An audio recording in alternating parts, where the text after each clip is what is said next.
부산 재벌 사장, 며느리 직장에 노인 행세하며 나타난 이유. 내 며느리를 함부로 대하지 마십시오. 부산 최고 제조업체 대표 강민수 회장. 30년간 맨손으로 일궈낸 재산이 1,000억이 넘습니다. 부산 상공회의소 이사까지 맡은 이 지역의 거물입니다. 그런 그가 작은 신협지점에 몰래 잠입했습니다. 낡은 점퍼를 걸치고 10년 전 쓰던 잔액 80만 원짜리 낡은 통장만 들고 말입니다. 이유는 단 하나, 아들이 데려온 며느리감이 못마땅했기 때문입니다. 신협 말단 직원, 그것도 수산물 장사 집안 딸이라니.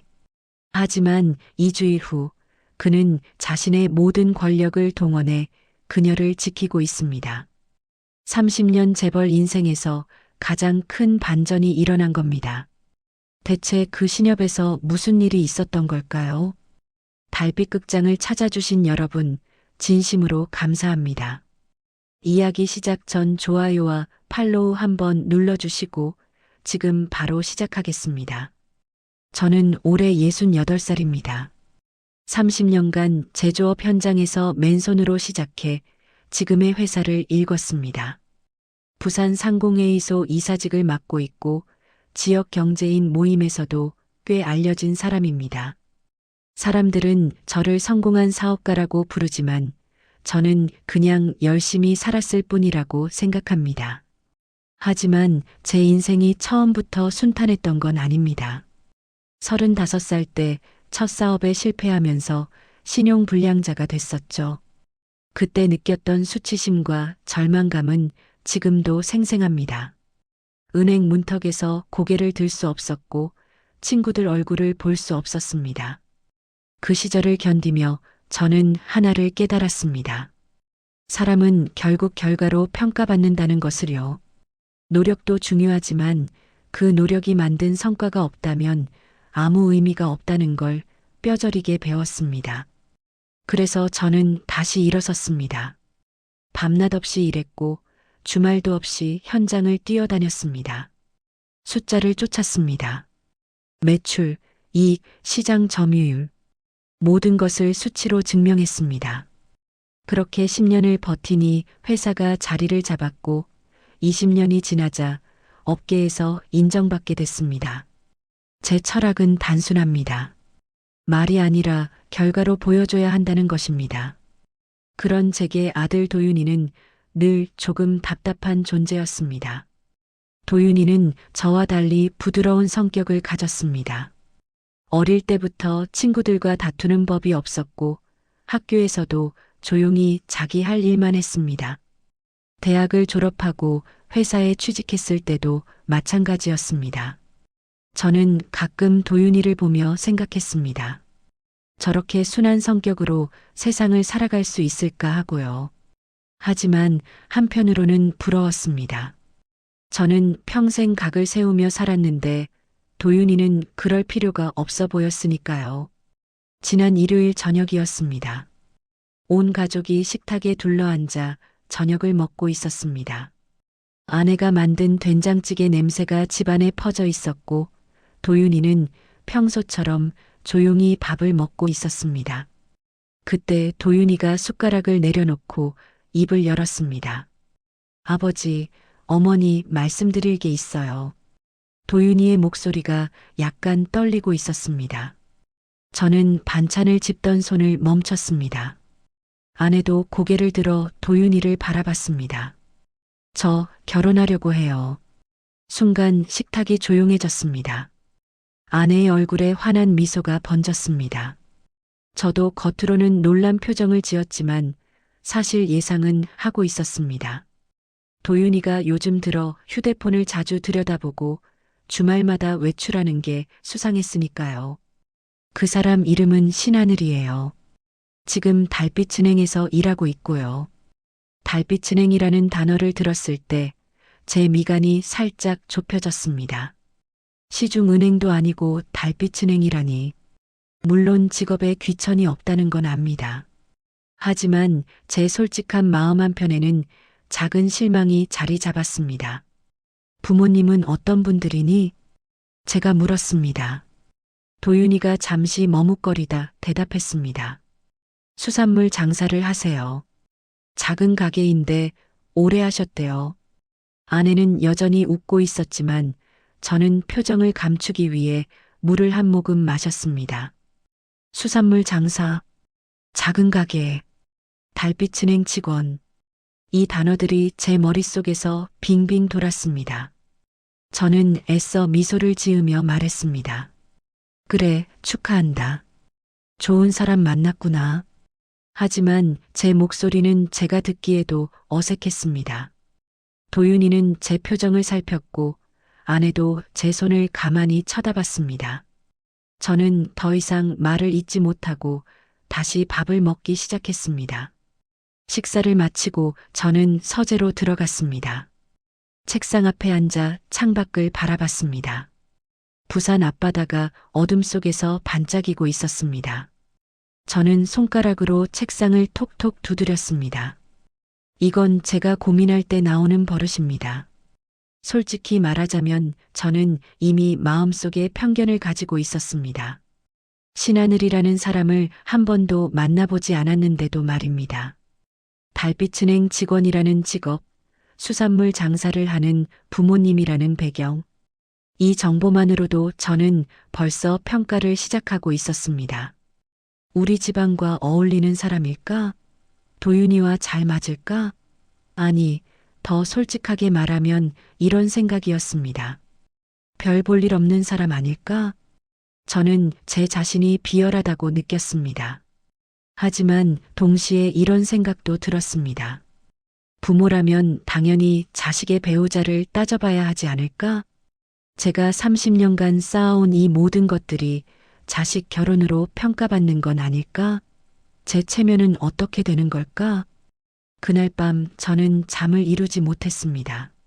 침대에 누워 천장을 바라보며 계속 생각했습니다. 아내는 옆에서 편안하게 잠들어 있었지만 저는 눈을 감을 수가 없었습니다. 새벽 4시쯤 되어서야 결론을 내렸습니다. 직접 확인해 보자. 반대만 하다가는 도윤이와 갈등만 커질 겁니다. 게다가 저는 아직 신하늘이라는 사람을 한 번도 만나보지 않았습니다. 그러니 제 눈으로 직접 보고 제 기준으로 판단해야겠다고 생각했습니다. 하지만 아들을 통해서는 안 됩니다. 사람은 누구나 사랑하는 사람 앞에서 다르게 보이니까요. 저는 날 것 그대로의 모습을 봐야 했습니다. 다음 날 아침 저는 은행 통장을 뒤졌습니다. 잔액이 80만 원밖에 없는 오래된 계좌를 찾아냈습니다. 그리고 옷장 깊숙한 곳에서 10년 전에 입던 낡은 점퍼를 꺼냈습니다. 평소에 입는 고급 코트는 옷장에 그대로 두었습니다. 거울 앞에 섰을 때 비친 제 모습은 평범한 노인이었습니다. 부산 상공회의소 이사의 모습은 온데간데 없었습니다. 아내가 거실에서 물었습니다. 어디 가세요? 그 옷은 또 왜 입어요? 저는 대충 둘러댔습니다. 잠깐 나갔다 올게요. 차를 타고 달빛은행으로 향하면서 저는 계속 생각했습니다. 내가 지금 뭘 하고 있는 걸까? 이게 옳은 걸까? 하지만 핸들을 잡은 손에는 힘이 들어가 있었습니다. 저는 제 방식대로 확인해야 했습니다. 30년간 사업을 하면서 수없이 사람을 만나고 평가해왔던 것처럼 말입니다. 달빛은행 건물이 보였습니다. 작은 2층 건물이었습니다. 주차장에 차를 세우고 한참을 앉아 있었습니다. 제 심장이 빠르게 뛰고 있었습니다. 긴장된 건지 기대되는 건지 알 수 없었습니다. 내가 직접 겪어봐야 알지. 저는 차에서 내려 달빛은행 문을 열었습니다. 달빛은행 문을 열고 들어서자 찬 공기가 얼굴을 스쳤습니다. 에어컨이 너무 세게 틀어져 있었습니다. 로비는 생각보다 좁았습니다.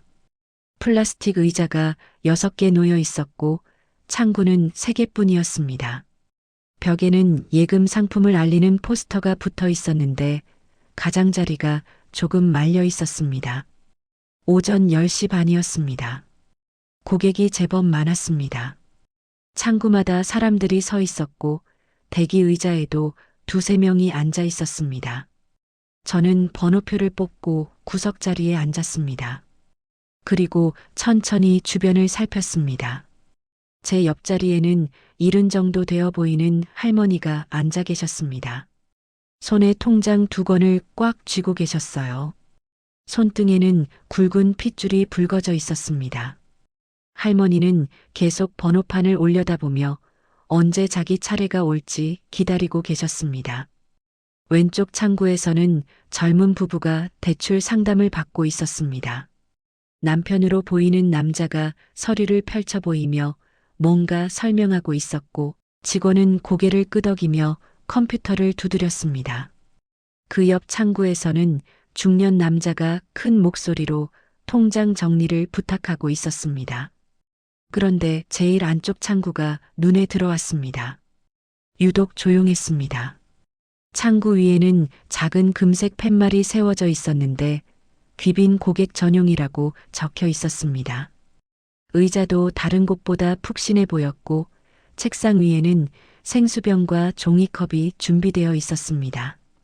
그때 입구 쪽 문이 열리며 정장 차림의 남자가 들어왔습니다. 50 초반쯤 되어 보였습니다. 명품 시계가 손목에서 반짝였습니다. 남자가 들어서자마자 직원 한 명이 일어나 맞이했습니다. 사장님, 어서 오세요. 직원은 번호표를 뽑으라는 말도 하지 않고 그 남자를 귀빈 창구로 안내했습니다. 다른 직원 한 명도 따라 일어나 차를 준비하기 시작했습니다. 저는 그 모습을 가만히 지켜봤습니다. 대기 의자에 앉은 할머니도 젊은 부부도 그 누구도 신경 쓰지 않는 풍경이었습니다. 제 번호가 불렸습니다. 중간 창구였습니다. 저는 천천히 일어나 창구로 걸어갔습니다. 직원은 20대 후반으로 보이는 남자였습니다. 이름표에는 김성훈이라고 적혀 있었습니다. 무엇을 도와드릴까요? 목소리가 빨랐습니다. 저는 통장을 내밀었습니다. 잔액 좀 확인하고 싶어서요. 직원은 통장을 받아 기계에 넣었습니다. 딱딱딱 소리를 내며 숫자가 찍혔습니다. 그리고 통장을 제게 돌려줬습니다. 80만 원 남아 계십니다. 더 필요하신 거 없으세요? 저는 일부러 천천히 물었습니다. 요즘 예금 상품은 어떤 게 좋은가요? 금리가 괜찮은 걸로요. 직원이 잠깐 컴퓨터를 보더니 종이 한 장을 뽑아 제 앞에 놓았습니다. 여기 나와 있습니다. 보시고 결정하세요. 그리고 다음 손님을 불렀습니다. 저는 얼떨결에 자리에서 일어났습니다. 상담이라고 하기엔 너무 짧았습니다. 저는 다시 의자로 돌아와 앉았습니다. 손에 든 종이를 내려다봤습니다. 글씨가 작았습니다.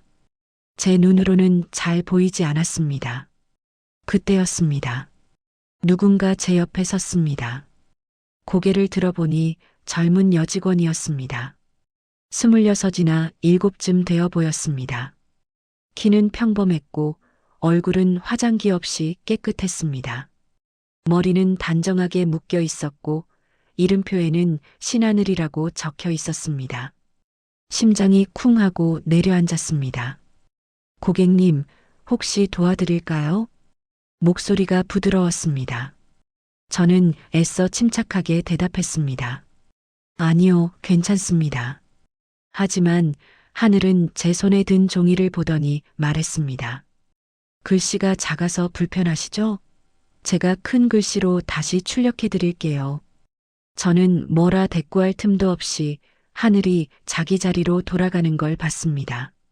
잠시 후 하늘이 다시 왔습니다.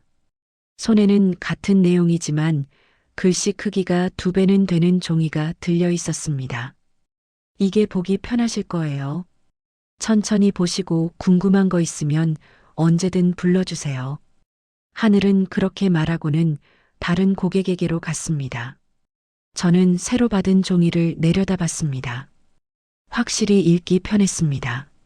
하지만 제 머릿속에는 하늘의 표정이 남아 있었습니다. 억지로 웃는 얼굴이 아니었습니다. 영업용 친절도 아니었습니다. 그냥 자연스러운 얼굴이었습니다. 저는 시계를 봤습니다. 11시 반이 넘어가고 있었습니다. 점심시간이 다가오고 있었습니다. 직원들이 하나둘 자리를 정리하기 시작했습니다. 대기 고객도 2명밖에 남지 않았습니다. 그때 입구로 할아버지 한 분이 들어오셨습니다. 지팡이를 짚고 계셨습니다. 걸음이 느렸습니다. 할아버지는 번호표를 뽑으려다가 기계 앞에서 멈춰 섰습니다. 어떻게 해야 할지 모르는 것 같았습니다. 직원들은 모두 자기 일에 정신이 팔려 있었습니다. 김성우는 서랍을 정리하고 있었고 다른 직원은 전화 통화 중이었습니다. 귀빈 창구 직원은 컴퓨터 화면만 들여다보고 있었습니다. 하늘이 자리에서 일어났습니다. 할아버지에게 걸어가 번호표를 뽑아드리고 할아버지를 의자까지 안내했습니다. 그리고 자기 창구로 돌아가지 않고 그 자리에서 할아버지와 이야기를 나눴습니다. 무슨 일로 오셨는지 물어보는 것 같았습니다. 저는 그 모습을 지켜봤습니다. 하늘의 허리가 살짝 구부러져 있었습니다. 할아버지의 눈높이에 맞추기 위해서였습니다. 할아버지가 뭔가 말씀하시자 하늘이 고개를 끄덕였습니다. 그리고 할아버지를 자기 창구로 모셨습니다. 시계를 보니 11시 50분이었습니다. 10분 후면 점심시간이었습니다. 다른 직원들은 벌써 자리를 정리하고 있었는데 하늘은 할아버지와 상담을 시작했습니다. 천천히 또박또박 설명하는 목소리가 들렸습니다. 저는 자리에서 일어나 밖으로 나갔습니다. 하지만 유리문 밖에서 안을 들여다봤습니다. 하늘은 여전히 할아버지와 이야기하고 있었습니다. 12시가 됐습니다. 다른 직원들이 점심 먹으러 나갔습니다. 하지만 하늘은 여전히 자리에 앉아 있었습니다. 할아버지가 일어섰습니다. 허리를 굽혀 인사했습니다. 하늘도 일어나 인사했습니다. 할아버지가 천천히 밖으로 나왔습니다. 저는 얼른 고개를 돌렸습니다. 하늘이 마지막으로 나왔습니다. 가방을 메고 문을 잠그고 있었습니다. 그때 하늘이 주변을 둘러보다 저와 눈이 마주쳤습니다. 하늘이 밝게 웃으며 다가왔습니다. 아까 그 고객님이시네요. 상품은 잘 보셨어요? 저는 어색하게 고개를 끄덕였습니다. 네, 잘 봤습니다. 혹시 휴대폰 이체 같은 거 어려우시면 다음에 오실 때 도와드릴게요. 요즘 다들 모바일로 하시거든요. 저는 대답 대신 다시 고개만 끄덕였습니다. 하늘은 또 한 번 웃고는 점심 먹으러 갔습니다. 저는 그 자리에 서서 한참을 생각했습니다. 배운 대로 하는 건지 아니면 원래 성격이 그런 건지 첫 인상만으로는 알 수 없었습니다. 아직 확신할 수 없었습니다. 차에 올라타 핸들을 잡았습니다. 손이 떨리고 있었습니다. 긴장 때문인지 아니면 다른 이유인지 알 수 없었습니다. 저는 시동을 걸지 않고 한참을 앉아 있었습니다. 창밖으로 하늘이 편의점에서 나오는 게 보였습니다. 손에 삼각김밥 하나를 들고 있었습니다. 벤치에 앉아 그걸 먹기 시작했습니다. 혼자였습니다. 다른 직원들은 보이지 않았습니다. 저는 생각했습니다. 그래, 첫 인상만 보고 속단할 순 없지. 사람은 한두 번 봐서는 알 수 없어. 다시 와봐야겠다. 제대로 확인해 봐야겠다. 시동을 걸고 주차장을 빠져나왔습니다. 백미러로 달빛을 낸 건물이 멀어지는 걸 봤습니다. 제 가슴 속에서는 묘한 감정이 일렁이고 있었습니다. 아직 이름 붙일 수 없는 감정이었습니다. 이틀 후 목요일 오후였습니다. 저는 다시 달빛은행을 찾았습니다. 이번에는 그냥 방문이 아니었습니다. 일부러 문제 상황을 만들어 갔습니다. 전날 밤 저는 통장 내역을 꼼꼼히 살펴봤습니다. 그리고 작년 9월 입금 내역 하나를 골랐습니다. 25만 원이 들어온 기록이었습니다. 저는 그 내역에 메모를 남겨뒀습니다. 하지만 기억나지 않는다고 우길 생각이었습니다. 입금자가 누군지, 왜 들어왔는지 따져 물을 계획이었습니다. 사람은 편할 때의 모습과 불편할 때의 모습이 다릅니다. 저는 30년 동안 수많은 직원을 뽑으며 이걸 배웠습니다. 고객이 화를 낼 때, 문제가 생겼을 때, 그때 진짜 모습이 나옵니다. 하늘도 그럴 겁니다. 압박을 주면 본색이 드러날 거라고 생각했습니다. 달빛은행 문을 열고 들어갔습니다. 오후 2시 반이었습니다. 이른 시간이라 고객이 많지 않았습니다. 번호표를 뽑고 기다렸습니다. 제 차례가 왔을 때 하늘의 창구가 아니었습니다. 김성훈 직원이었습니다. 무슨 일이세요? 김성훈이 무표정하게 물었습니다. 저는 통장을 내밀며 말했습니다. 작년 9월에 돈이 들어왔는데 이게 어디서 온 건지 모르겠어요. 확인 좀 해주세요. 김성훈이 통장을 받아들고 컴퓨터를 두드렸습니다. 화면을 보더니 말했습니다. 메모에 친구 생일 선물이라고 되어 있는데요. 저는 고개를 저었습니다. 아니에요. 전 그런 메모 남긴 적 없어요. 이거 확인 안 되면 큰 문제예요. 김성훈의 얼굴이 약간 굳었습니다. 손가락으로 책상을 한두 번 두드리더니 말했습니다. 저희 시스템에는 그렇게 나오는데요. 고객님이 직접 입력하신 거 아니면 자동으로 기록될 수가 없거든요. 저는 목소리를 조금 높였습니다. 아니라니까요. 이거 문제 있는 거 아니에요? 김성훈이 난처한 표정을 지었습니다. 그리고 옆자리 동료에게 눈짓했습니다. 잠깐만요. 팀장님께 여쭤볼게요. 자리에서 일어나 안쪽으로 들어갔습니다. 저는 창구 앞에 혼자 남았습니다. 다른 고객들이 저를 힐끗힐끗 쳐다봤습니다. 잠시 후 팀장으로 보이는 40대 중반 남자가 나왔습니다. 얼굴에 피곤한 기색이 역력했습니다. 고객님, 무슨 문제가 있으신가요? 저는 다시 설명했습니다. 팀장은 컴퓨터 화면을 보더니 한숨을 쉬었습니다. 시스템 오류일 수도 있겠네요. 본점에 문의해 봐야 할 것 같습니다. 3일 정도 시간을 주시면.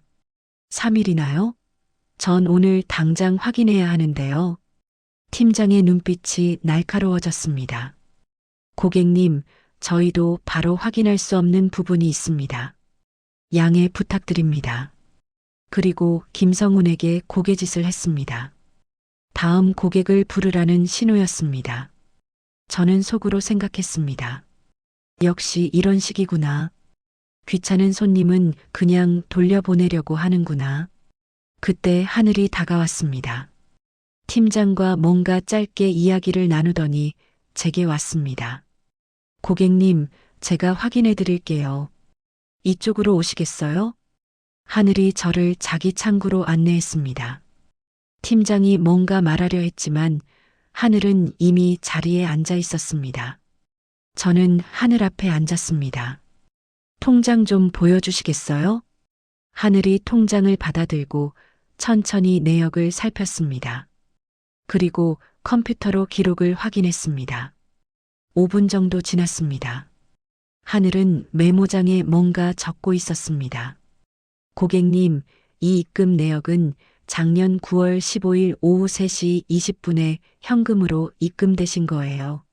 메모는 같은 날 저녁 8시에 모바일로 입력되셨고요. 하늘이 화면을 돌려 보여줬습니다. 정말로 그렇게 기록되어 있었습니다. 저는 당황했지만 계속 우겼습니다. 전 그런 기억이 없는데요. 하늘은 화를 내지 않았습니다. 오히려 더 차분해졌습니다. 그럴 수 있어요. 1년 전 일이니까요. 혹시 그때 휴대폰 기록 남아 있으세요? 확인해 보시면 도움이 될 거예요. 그리고 하늘은 제 휴대폰 앱을 함께 열어봤습니다. 정말로 작년 9월 15일 저녁 8시에 메모를 입력한 기록이 나왔습니다. 저는 할 말을 잃었습니다. 하지만 하늘은 거기서 멈추지 않았습니다. 고객님, 혹시 불안하신 부분이 더 있으시면 다른 내역도 같이 확인해 드릴까요? 시간 걸려도 괜찮아요. 목소리에 짜증이 전혀 없었습니다. 진심으로 도와주려는 태도였습니다. 저는 손을 저었습니다. 아니에요. 제가 착각한 것 같네요. 죄송합니다. 괜찮아요. 고객님, 기록 확인하는 건 당연한 권리세요. 언제든 궁금하시면 오세요. 하늘이 웃었습니다. 억지로 만든 미소가 아니었습니다. 저는 자리에서 일어났습니다. 등 뒤에서 팀장의 시선이 느껴졌습니다. 날카로운 눈빛이었습니다. 밖으로 나오는데 다리에 힘이 없었습니다. 차에 올라타 핸들에 이마를 기댔습니다. 심장이 빠르게 뛰고 있었습니다. 저는 방금 무엇을 본 걸까요? 하늘은 제가 시비를 걸었는데도 화내지 않았습니다. 동료가 넘긴 일을 도맡아서 했습니다. 팀장 눈치를 봤지만 고객을 먼저 생각했습니다. 이건 연기가 아니었습니다. 배워서 하는 친절이 아니었습니다. 저는 30년간 사람을 봐왔습니다. 진짜와 가짜를 구분할 수 있습니다. 방금 본 건 진짜였습니다. 하늘은 어려운 상황에서도 흔들리지 않았습니다. 원칙대로 일했습니다. 그런데 이상한 감정이 들었습니다. 기뻐야 할까요? 아니면 불안해야 할까요? 제 아들 옆에 저런 사람이 있다면 든든할 겁니다. 하지만 저 아이가 저렇게 일하다가 상처받는 건 아닐까요? 팀장의 날카로운 눈빛이 자꾸 떠올랐습니다. 휴대폰이 울렸습니다. 도윤이었습니다. 전화를 받았습니다. 아버지, 어디세요? 저녁 같이 드실래요?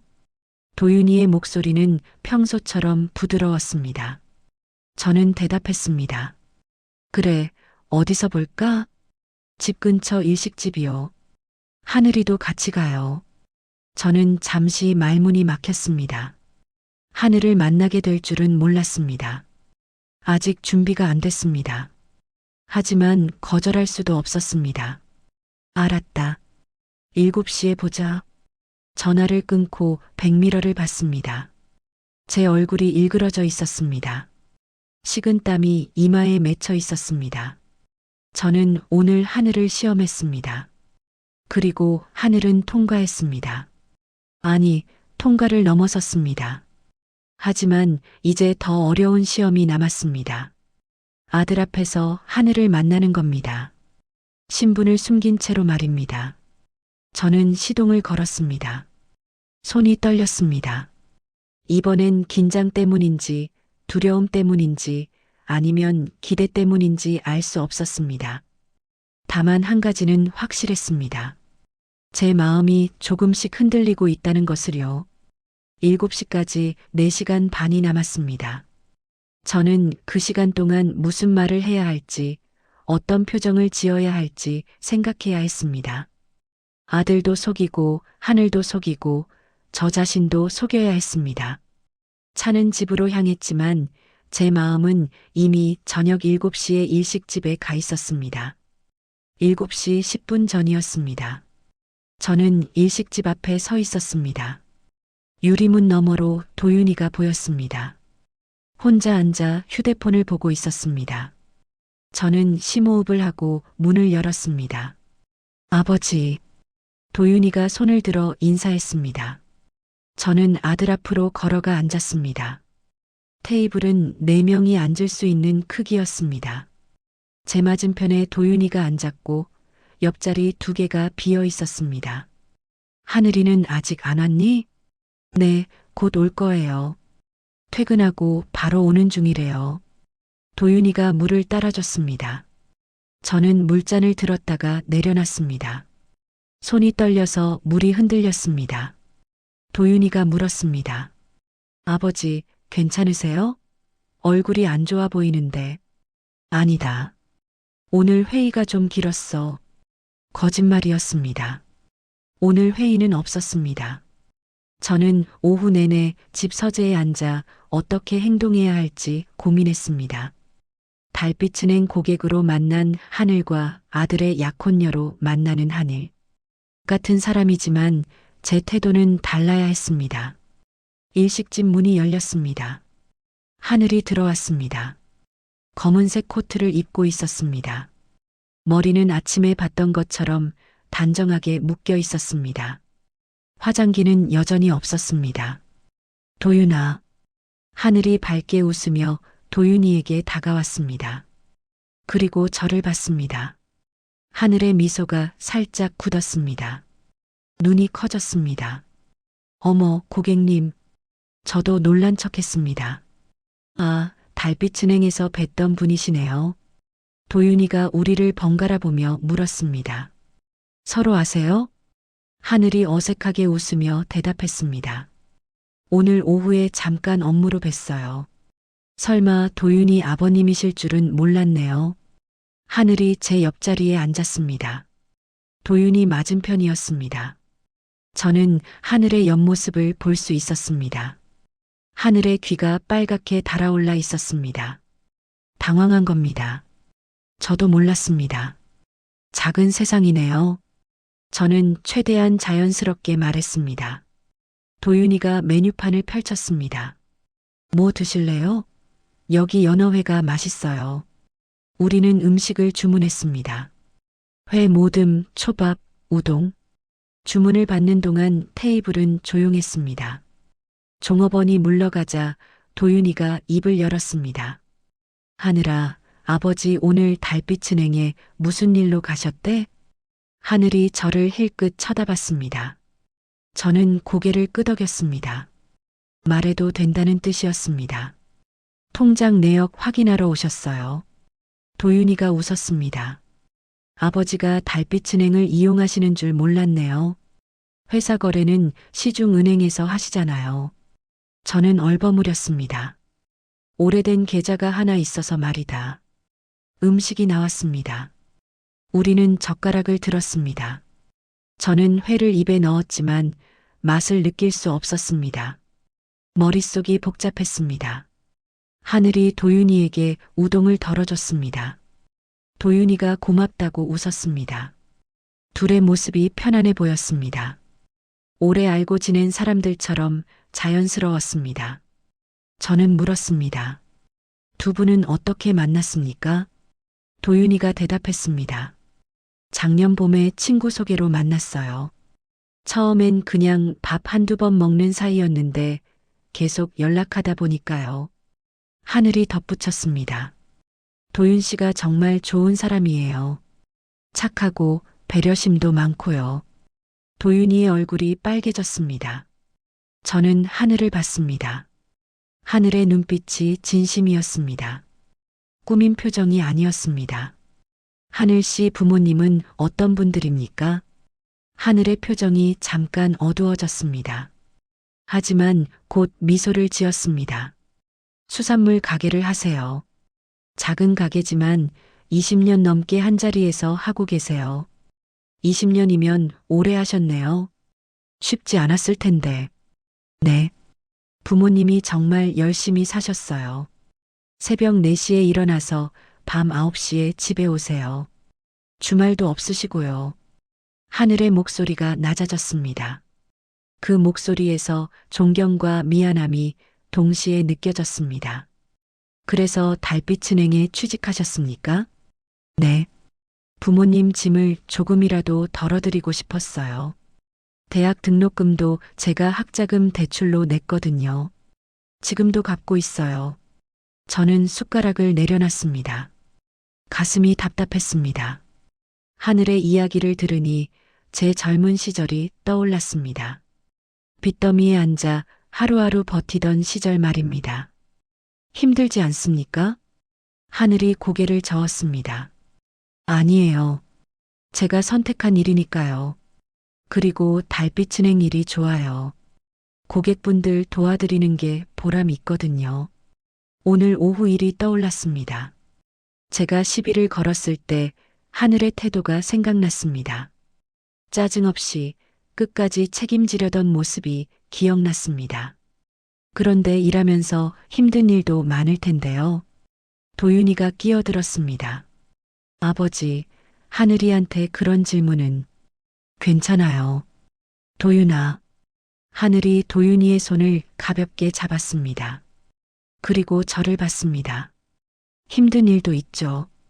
고객님들 중에 화내시는 분도 계시고 동료들이랑 안 맞을 때도 있고요.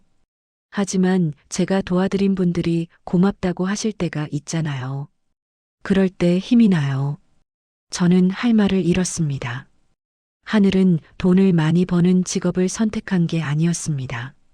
보람을 느끼는 일을 선택했습니다. 그리고 그 일을 끝까지 책임지려 했습니다. 직장 상사분은 어떻습니까? 하늘이 잠깐 머뭇거렸습니다. 입술을 깨물었습니다. 그리고 조심스럽게 말했습니다. 좋은 분들이에요. 많이 배우고 있어요. 거짓말이었습니다. 저는 알 수 있었습니다. 오늘 오후 팀장의 날카로운 눈빛을 봤으니까요. 하늘은 직장에서 환영받지 못하고 있었습니다. 하지만 하늘은 그걸 드러내지 않으려 했습니다. 도윤이가 화제를 돌렸습니다. 아버지, 결혼은 내년 봄쯤 생각하고 있어요. 괜찮으시죠? 저는 도윤이를 봤습니다. 아들의 눈빛이 간절했습니다. 그리고 하늘을 봤습니다. 하늘도 저를 보고 있었습니다. 두 사람 모두 제 대답을 기다리고 있었습니다. 저는 천천히 고개를 끄덕였습니다. 그래, 좋다. 도윤이의 얼굴이 환해졌습니다. 하늘도 안도의 한숨을 쉬었습니다. 저는 물을 마셨습니다. 목이 말랐습니다. 식사를 마치고 밖으로 나왔습니다. 밤바람이 차가웠습니다. 도윤이가 하늘의 어깨에 코트를 걸쳐줬습니다. 둘이 나란히 걸어가는 뒷모습이 보였습니다. 저는 그 자리에 서서 한참을 봤습니다. 제 가슴 속에서 뭔가 무너지는 느낌이 들었습니다. 30년간 쌓아온 기준이 흔들리고 있었습니다. 결과가 아니라 과정을 보는 사람, 돈이 아니라 보람을 찾는 사람, 지위가 아니라 책임을 다하는 사람. 하늘은 제가 평생 중요하게 여기지 않았던 것들을 지키며 살고 있었습니다. 그리고 그게 틀린 건 아니었습니다. 어쩌면 제가 틀렸을지도 몰랐습니다. 저는 차에 올라탔습니다. 핸들을 잡았지만 시동을 걸지 않았습니다. 그냥 앉아서 생각했습니다. 내일 다시 달빛은행에 가야 할까요? 아니면 이제 그만 봐야 할까요? 하지만 이미 늦었습니다. 저는 이미 하늘을 3번 봤습니다. 그리고 3번 모두 같은 사람이었습니다. 이제 더 이상 확인할 필요가 없었습니다. 다만 한 가지 걱정이 남았습니다. 하늘이 직장에서 받는 압박. 그게 얼마나 심한지, 하늘이 견딜 수 있을지 궁금했습니다. 저는 내일 다시 달빛은행에 가기로 했습니다. 마지막으로 한 번 더 확인하기 위해서였습니다. 다음 날 금요일 오전 10시였습니다. 저는 4번째로 달빛은행을 찾았습니다. 이번에는 특별한 이유가 없었습니다. 그냥 하늘이 일하는 모습을 보고 싶었습니다. 어제 저녁 식사 후 제 마음이 완전히 바뀌어 있었습니다. 달빛은행 문을 열고 들어서는데 분위기가 이상했습니다. 로비에 사람들이 가득했습니다. 평소보다 2배는 많았습니다. 대기 의자는 모두 차 있었고 서서 기다리는 사람도 있었습니다. 창구마다 직원들이 바쁘게 움직이고 있었습니다. 하지만 손님들의 얼굴은 불만스러워 보였습니다. 누군가 큰 목소리로 말했습니다. 이게 얼마나 기다린 건데요? 자동이체가 안 됐다고요. 다른 고객도 불평했습니다. 카드 승인이 안 돼서 장보다 말고 왔어요. 이거 어떻게 해주실 거예요? 저는 구석에 서서 상황을 지켜봤습니다. 팀장이 창구 밖으로 나와 고객들에게 고개를 숙였습니다. 죄송합니다. 시스템 장애가 발생해서 복구 중입니다. 조금만 기다려 주십시오. 하지만 고객들은 계속 항의했습니다. 목소리가 점점 커졌습니다. 로비가 시끄러워졌습니다. 직원들은 전화를 받느라 고객을 응대하느라 정신이 없었습니다. 김성훈이 창구에 앉아 있었지만 고개를 숙이고 있었습니다. 고객 눈을 마주치지 않으려는 것 같았습니다. 다른 직원도 마찬가지였습니다. 서류를 정리하는 척하며 고객을 피하고 있었습니다. 하늘만 달랐습니다. 하늘은 창구 밖으로 나와 대기 중인 고객들에게 다가갔습니다. 손에 메모지와 펜을 들고 있었습니다. 고객님들, 정말 죄송합니다. 지금 시스템이 복구되지 않아서 즉시 처리가 어렵습니다. 대신 연락처와 용건을 남겨주시면 복구되는 즉시 제가 직접 연락드리겠습니다. 한 중년 여자가 화를 냈습니다. 연락은 무슨 연락이에요? 지금 당장 해결해야 한다고요. 하늘이 다시 고개를 숙였습니다. 정말 죄송합니다. 하지만 지금은 시스템이 완전히 먹통이라서요. 고객님께서 입으신 불편을 제가 기록해서 본점에 보고하겠습니다. 여자가 한숨을 쉬었습니다. 그래도 화가 조금 풀린 것 같았습니다. 하늘에게 연락처를 알려줬습니다. 하늘은 한 사람 한 사람 돌아다니며 이름과 연락처를 받았습니다. 용건도 자세히 적었습니다.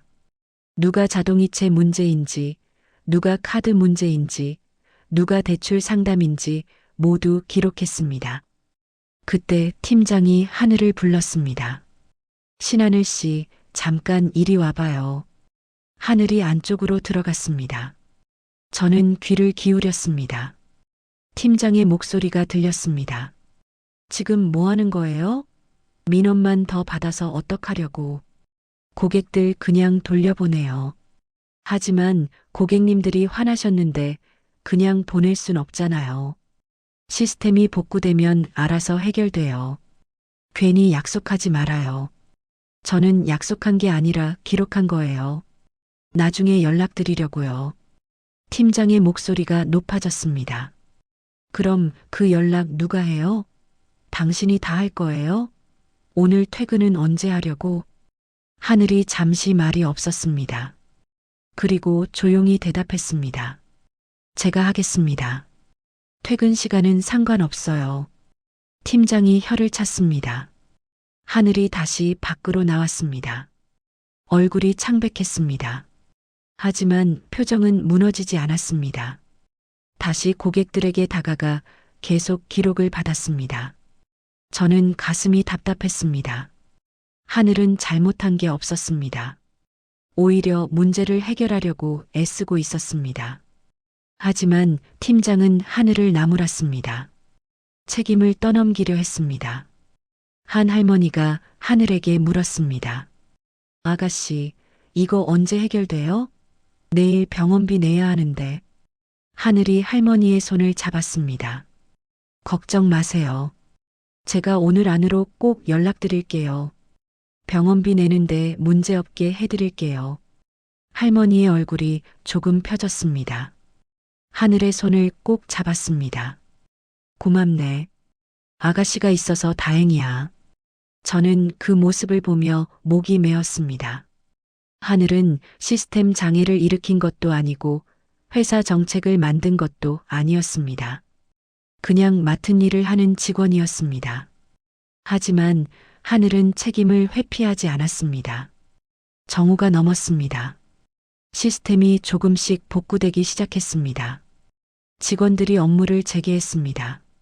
하지만 밀린 일이 너무 많았습니다. 줄은 여전히 길었습니다.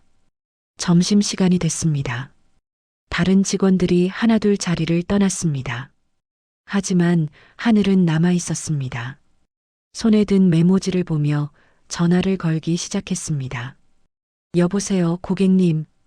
오전에 오셨던 분이시죠? 네, 시스템 복구됐습니다. 지금 오시면 바로 처리해 드릴게요. 한 통, 두 통, 세 통. 하늘은 쉬지 않고 전화를 걸었습니다. 메모지에 적힌 모든 고객에게 연락했습니다. 20명이 넘었습니다. 오후 1시 반이 됐습니다.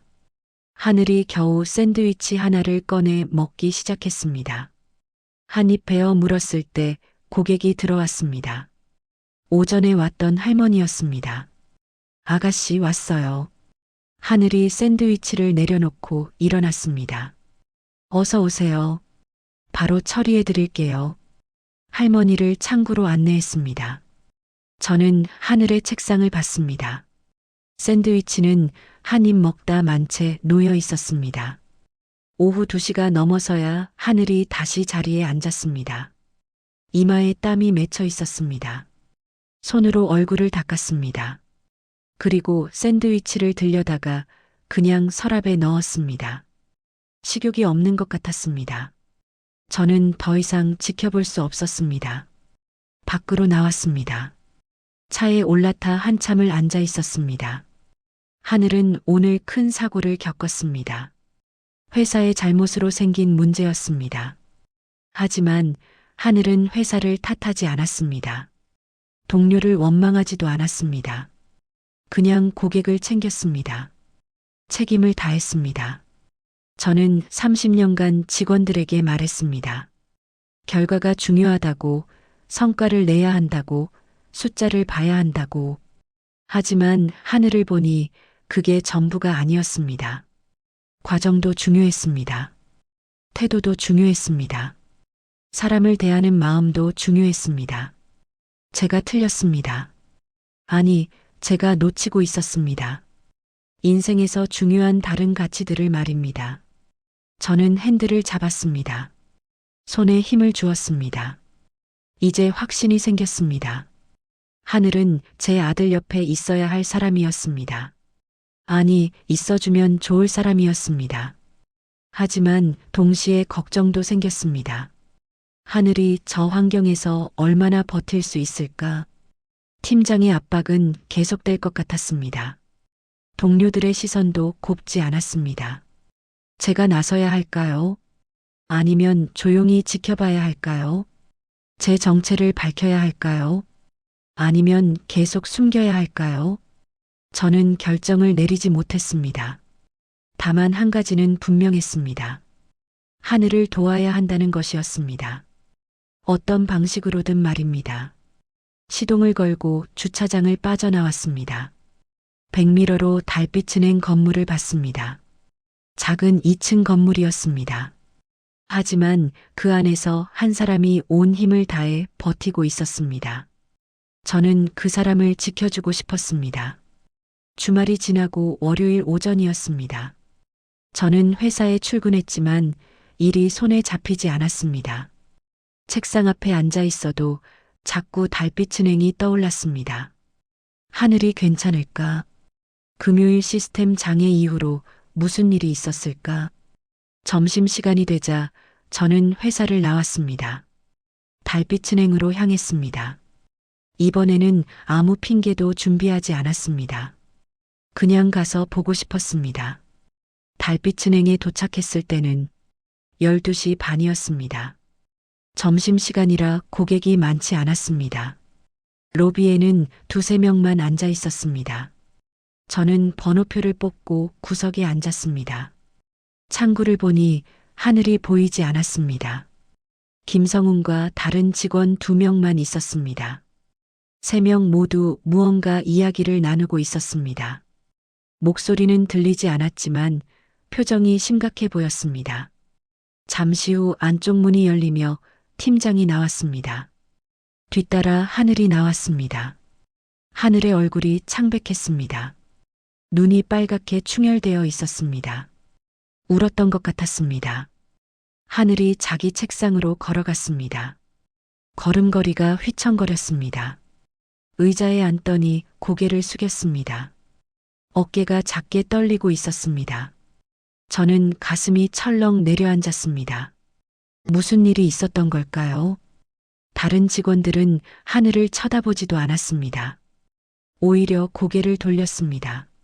모른 척했습니다. 제 번호가 불렸습니다. 김성훈의 창구였습니다. 저는 일어나 창구로 갔습니다. 김성훈이 무표정하게 물었습니다. 무슨 일이세요? 저는 적당히 둘러댔습니다. 통장 정리 좀 하려고요. 김성훈이 통장을 받아 기계에 넣었습니다. 저는 슬쩍 물었습니다. 요즘 은행이 바쁜가 봐요. 직원분들 표정이 다들 안 좋으시네요. 김성훈이 잠깐 멈칫했습니다. 그리고 작은 목소리로 말했습니다. 금요일에 시스템 장애 있었잖아요. 그것 때문에 좀 복잡해졌어요. 시스템 장애요? 그게 직원분들 잘못은 아니잖아요. 김성훈이 주변을 둘러봤습니다. 다른 직원들이 듣지 못하는지 확인하는 것 같았습니다. 그리고 더 작은 목소리로 말했습니다. 신하늘 대리가 고객들한테 괜히 약속을 했대요. 본점에서 문제 삼았어요. 직원 권한 넘어서는 행동이었다고요. 저는 숨이 막혔습니다. 그게 무슨 말입니까? 그날 하늘 씨가 고객들 챙긴 거잖아요. 김성훈이 어깨를 으쓱했습니다. 저도 잘 모르겠어요. 어쨌든 팀장님이 보고를 올렸고 본점에서 문제가 있다고 했대요. 징계 회의까지 거론됐다는 얘기도 있고요. 저는 할 말을 잃었습니다. 통장을 받아들고 자리로 돌아왔습니다. 하늘이 여전히 고개를 숙이고 앉아 있었습니다. 저는 밖으로 나왔습니다. 하지만 차에 타지 않고 건물 옆 카페로 갔습니다. 창가 자리에 앉아 달빛은행 입구를 지켜봤습니다. 점심시간이 끝나길 기다렸습니다. 1시가 됐습니다. 직원들이 하나둘 돌아왔습니다. 김성훈이 커피를 들고 들어갔습니다. 다른 직원도 편의점 봉지를 들고 들어갔습니다. 하지만 하늘은 나오지 않았습니다. 1시 반이 지났습니다. 하늘이 밖으로 나왔습니다. 손에 아무것도 들지 않았습니다. 벤치에 앉았습니다. 그냥 앉아서 하늘을 쳐다봤습니다. 움직이지 않았습니다.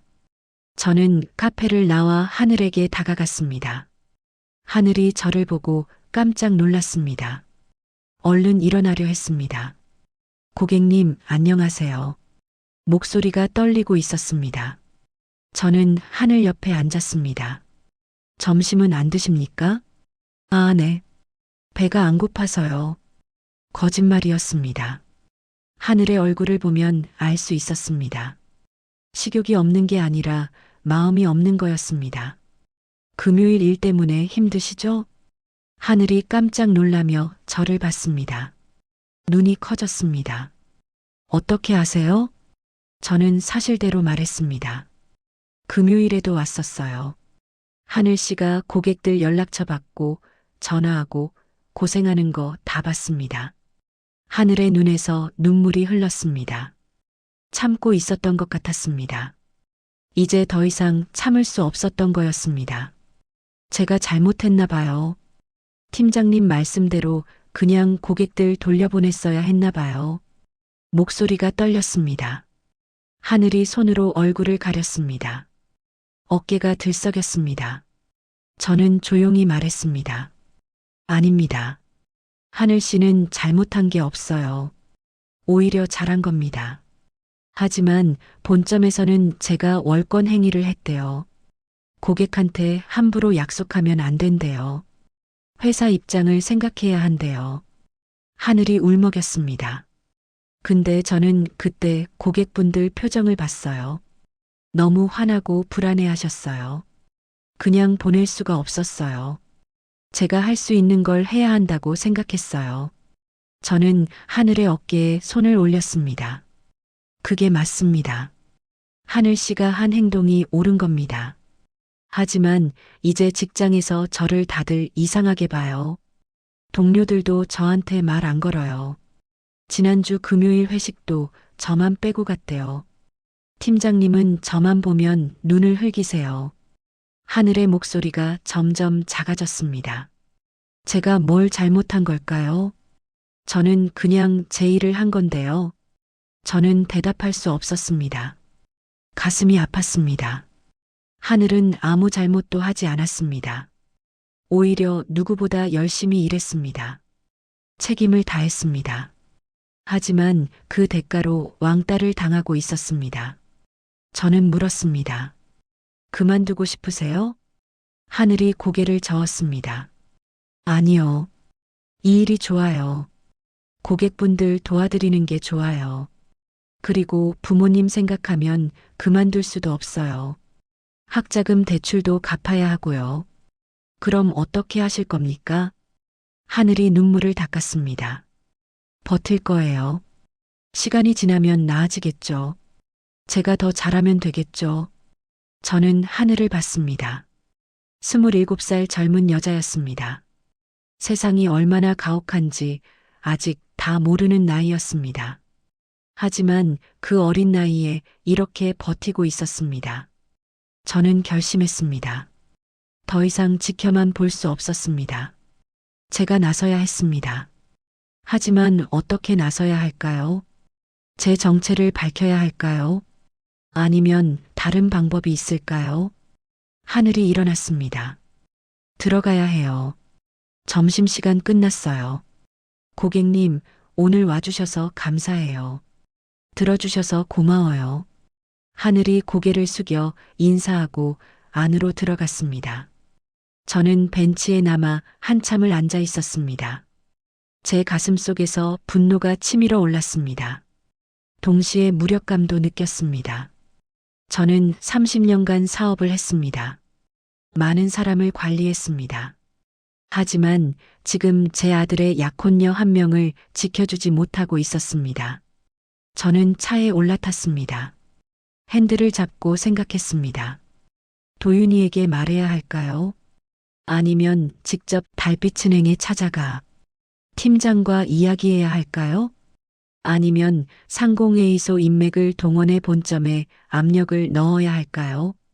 하지만 어떤 방법을 선택하든 하늘에게는 부담이 될 것 같았습니다. 아버지가 나서서 해결해준 결혼이라는 소문이 돌 수도 있었습니다. 하늘의 자존심이 상할 수도 있었습니다. 저는 더 신중하게 생각해야 했습니다. 하지만 시간이 많지 않았습니다. 하늘이 무너지기 전에 움직여야 했습니다. 그날 저녁 6시였습니다. 저는 회사에서 집으로 돌아오는 길이었습니다. 차 안에서도 계속 생각했습니다. 어떻게 해야 할까? 어떻게 하늘을 도울 수 있을까? 집에 도착했을 때 아내가 거실에서 기다리고 있었습니다. 표정이 심상치 않았습니다. 당신, 도윤이한테서 연락 왔어요. 무슨 일이야? 하늘 씨 이야기예요. 직장에서 무슨 문제가 있다는데 도윤이가 걱정하고 있어요.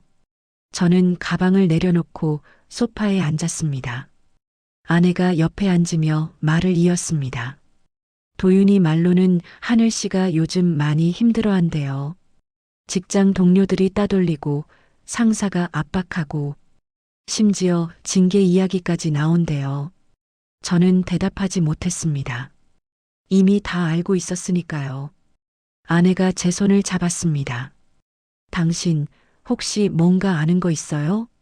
요즘 당신 표정이 이상했어요. 저는 한숨을 쉬었습니다. 이제 숨길 수 없었습니다. 사실은 말이야. 내가 달빛은행에 몇 번 갔었어. 아내의 눈이 커졌습니다. 달빛은행에요? 왜요? 하늘을 보려고. 아들 배우자가 어떤 사람인지 직접 확인하고 싶었어. 아내가 손으로 입을 가렸습니다. 그래서요? 어땠어요? 저는 천천히 말했습니다. 하늘을 처음 본 날부터 클레임을 걸었던 날, 시스템 장애 때, 오늘 벤치에서 나눈 대화까지 모두 이야기했습니다. 아내는 말없이 들었습니다. 이야기를 마치자 아내가 물었습니다. 그래서 당신은 어떻게 생각해요? 하늘 씨가 우리 며느리로 괜찮다고 생각해요? 저는 고개를 끄덕였습니다. 괜찮은 정도가 아니야. 훌륭해. 내가 30년 동안 사람을 봐왔는데 저런 사람은 드물어. 정직하고 책임감 있고 사람을 진심으로 대해. 아내가 웃었습니다. 그럼 됐네요. 당신이 인정했으면 됐어요. 하지만 문제는 지금 하늘이 힘들어하고 있다는 거야. 직장에서 제대로 대우받지 못하고 있어. 내가 뭔가 해줘야 할 것 같은데 어떻게 해야 할지 모르겠어. 그때 현관문이 열렸습니다. 도윤이었습니다. 약속도 없이 온 겁니다. 표정이 어두웠습니다. 아버지, 어머니, 도윤이가 거실로 들어왔습니다. 우리 앞에 섰습니다. 하늘이 이야기 좀 해야 할 것 같아요. 앉아라. 무슨 일이니? 도윤이가 소파에 앉았습니다. 손을 꼭 쥐고 있었습니다. 하늘이가 직장에서 문제가 생겼어요. 지난주 금요일에 시스템 장애가 있었는데 하늘이가 고객들한테 약속을 했대요. 그게 월권이라고 본점에서 문제 삼았대요. 저는 아는 척하지 않았습니다. 그래서 지금 직장 분위기가 안 좋대요. 동료들도 하늘이를 이상하게 보고 팀장도 하늘이만 보면 눈을 흘긴대요. 도윤이의 목소리가 떨렸습니다. 근데 아버지, 하늘이는 잘못한 게 없어요. 오히려 고객들 챙기려고 열심히 한 건데 왜 그런 대우를 받아야 하는지 모르겠어요. 저는 도윤이를 봤습니다. 아들의 눈에 눈물이 고여 있었습니다. 그래서 내 생각은 어떠니? 도윤이가 고개를 떨구었습니다. 솔직히 말씀드리면요. 제가 흔들리고 있어요. 뭐가? 결혼이요. 하늘이가 이렇게 힘들어하는 걸 보니까 제가 하늘이한테 짐이 되는 건 아닌가 싶어요. 결혼 준비하느라 스트레스 받고 저희 집안 눈치 보느라 힘들고. 도윤아. 아내가 도윤이의 손을 잡았습니다. 하지만 도윤이는 계속 말했습니다. 그리고 또 하나는요.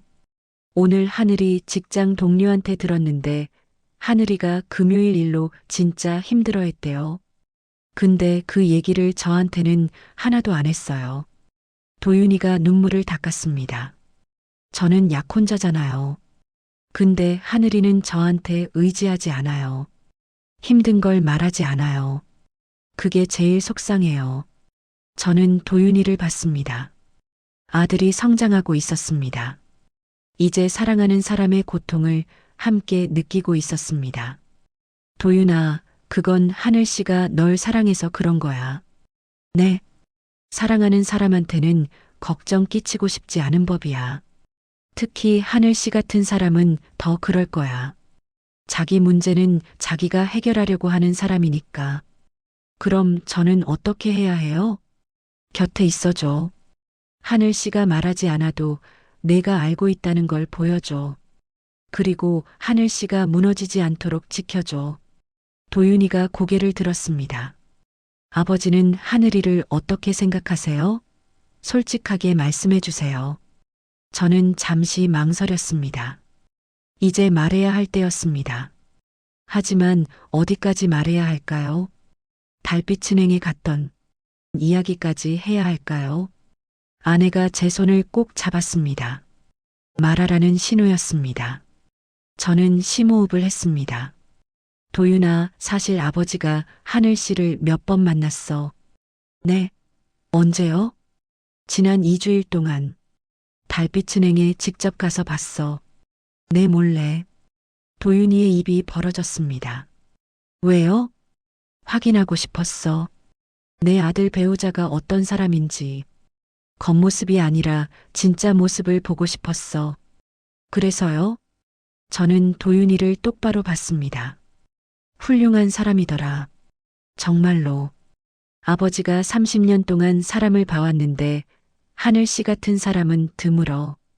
돈이나 지위보다 사람을 먼저 생각하고 책임을 회피하지 않고 자기 일에 자부심을 갖고 있어. 저는 목소리를 높였습니다. 내가 하늘 씨를 선택한 건 잘한 거야. 아버지가 보증해. 도윤이의 눈에서 눈물이 흘렀습니다. 이번엔 슬픔이 아니라 안도의 눈물이었습니다. 감사합니다, 아버지. 하지만 지금은 하늘 씨가 힘든 시기야. 우리가 도와줘야 해. 어떻게요? 저는 아직 답을 찾지 못했습니다. 하지만 한 가지는 확실했습니다. 내일 아침에 아버지가 달빛은행에 갈 거야. 이번에는 신분을 밝히고. 도윤이가 놀라며 물었습니다. 그럼 하늘이가 아버지가 계속 지켜봤다는 걸 알게 되는 거 아니에요? 그래야 할 것 같아. 더 이상 숨기고 있을 수 없어. 그날 밤 저는 잠을 이루지 못했습니다. 내일 무슨 말을 해야 할지, 어떻게 해야 하늘을 도울 수 있을지 계속 생각했습니다. 새벽 5시에 일어났습니다. 옷장에서 제일 좋은 양복을 꺼냈습니다. 넥타이를 맸습니다. 거울을 봤습니다. 부산 상공회의소 이사의 모습이 돌아와 있었습니다. 하지만 이번에는 위험이 아니라 책임감으로 그 옷을 입었습니다. 제가 지켜야 할 사람이 있었습니다. 제 며느리가 될 사람이었습니다. 아침 9시였습니다. 달빛은 행. 문을 열고 들어갔습니다. 이번에는 번호표를 뽑지 않았습니다. 곧장 안쪽으로 걸어갔습니다. 팀장실로 향했습니다. 새로운 이야기가 시작되려 하고 있었습니다. 팀장실 문을 두드렸습니다. 안에서 들어오라는 목소리가 들렸습니다. 문을 열고 들어갔습니다. 팀장이 책상에 앉아 있었습니다. 저를 보더니 의아한 표정을 지었습니다. 무슨 일이십니까? 저는 명함을 꺼내 책상 위에 놓았습니다. 팀장이 명함을 집어들었습니다. 눈이 커졌습니다. 부산 상공회의소 이사님이시네요. 어떻게? 저는 의자에 앉았습니다. 초대받지 않았지만 앉았습니다. 신하늘 대리 이야기를 하러 왔습니다. 팀장의 표정이 굳었습니다. 신하늘 대리요? 혹시 무슨 민원이라도 있으십니까? 민원이 아닙니다. 사실을 확인하러 왔습니다. 저는 천천히 말했습니다. 지난 2주일 동안 제가 이 지점을 4번 방문했습니다. 일반 고객으로요.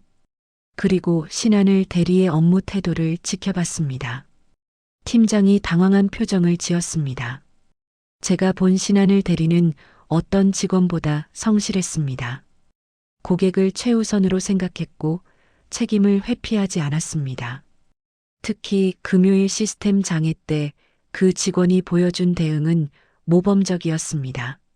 하지만 이사님, 그건 직원 권한을 넘어섰습니까?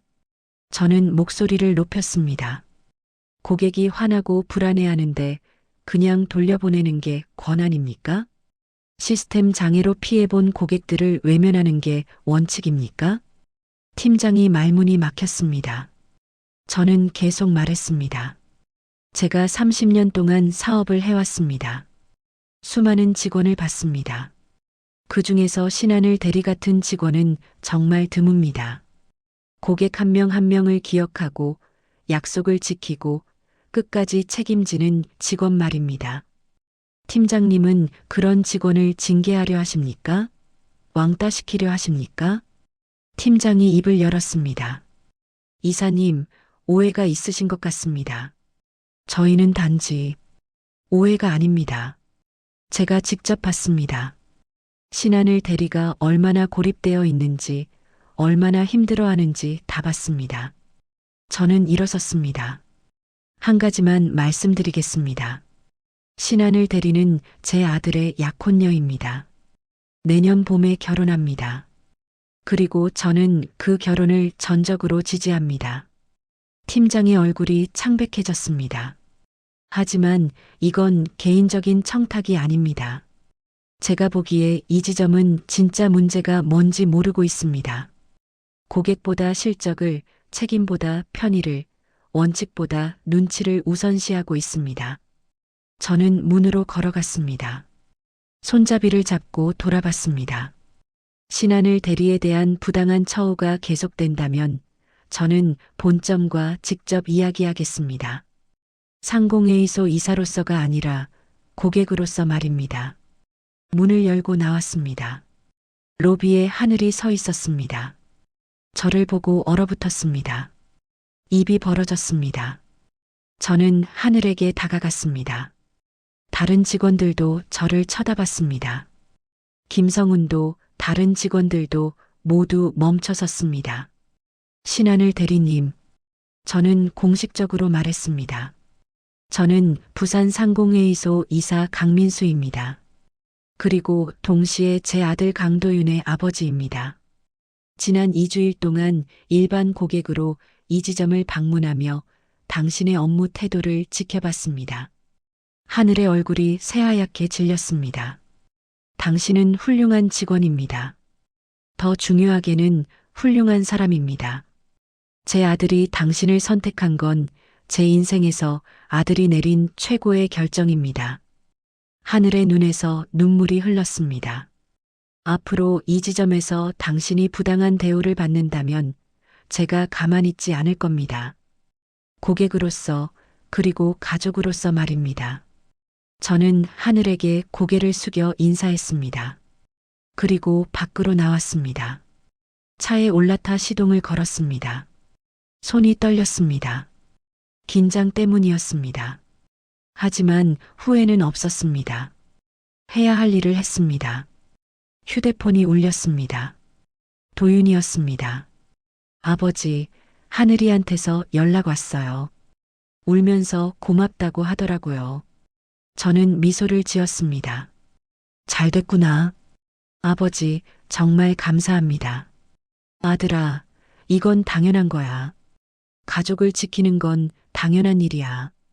전화를 끊었습니다. 저는 백미러를 봤습니다. 달빛을 낸 건물이 점점 멀어졌습니다. 저는 생각했습니다. 30년 동안 제가 믿었던 기준이 무엇이었을까? 결과, 성과, 숫자, 그것들이 전부라고 생각했습니다. 하지만 틀렸습니다.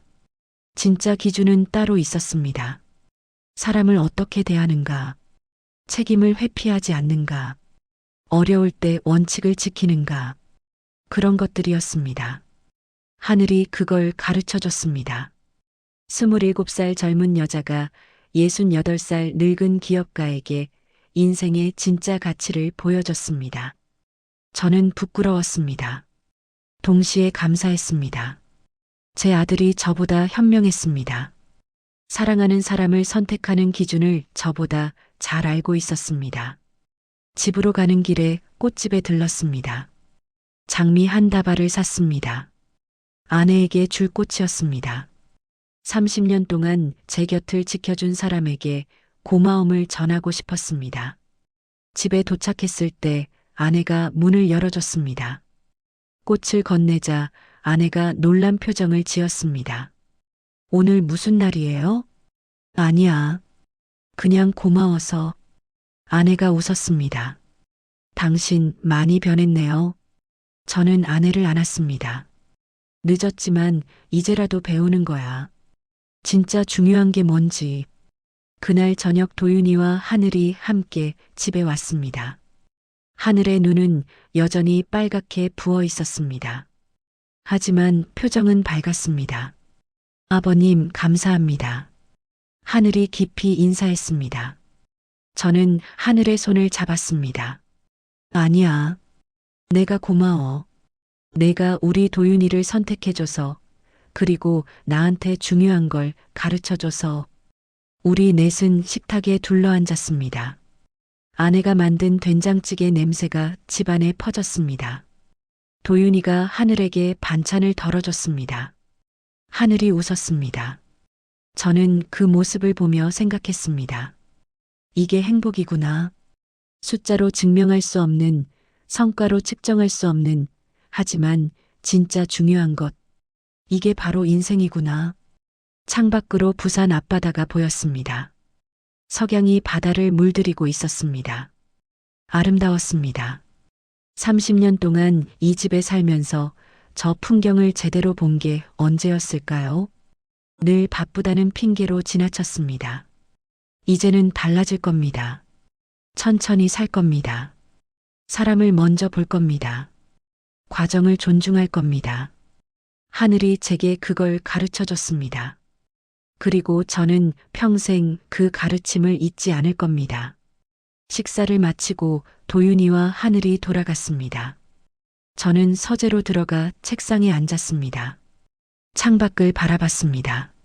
내일부터 또 일상이 시작될 겁니다. 회사 일도 상공회의소 일도 계속될 겁니다. 하지만 제 마음은 달라져 있었습니다. 이제 저는 압니다. 인생의 진짜 기준을 말입니다. 그리고 그 기준으로 살아갈 겁니다. 늦었지만 이제라도 시작하는 겁니다. 저는 일기장을 펼쳤습니다. 오랜만에 글을 쓰기 시작했습니다. 오늘 나는 한 사람을 만났다. 아니, 다시 만났다. 그리고 그 사람에게서 인생을 배웠다. 달빛이 서재를 밝혔습니다. 저는 계속 글을 썼습니다. 제 인생에서 가장 중요한 2주일에 대한 기록이었습니다.